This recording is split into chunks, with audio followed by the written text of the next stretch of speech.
cruise ships to come in over there. It's upland to Key West. Key West may be the end of Highway 1, freshwater pipeline, and the end of civilization, but it is not the end of the Florida Keys. The Civil War. Later, it was used as a military prison, and after retirement was turned over to a national park system. You can visit by ferry or by seaplane.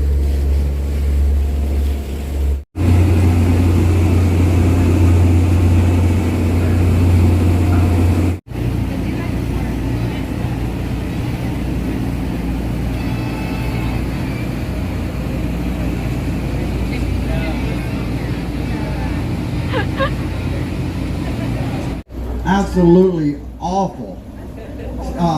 We are spoiled.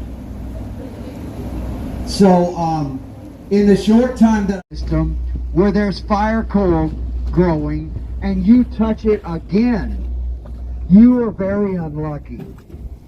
Because what's going to happen is that place that you just touched it going to burn and blister like it did 5 years ago. Well, there's a bunch of fish right there.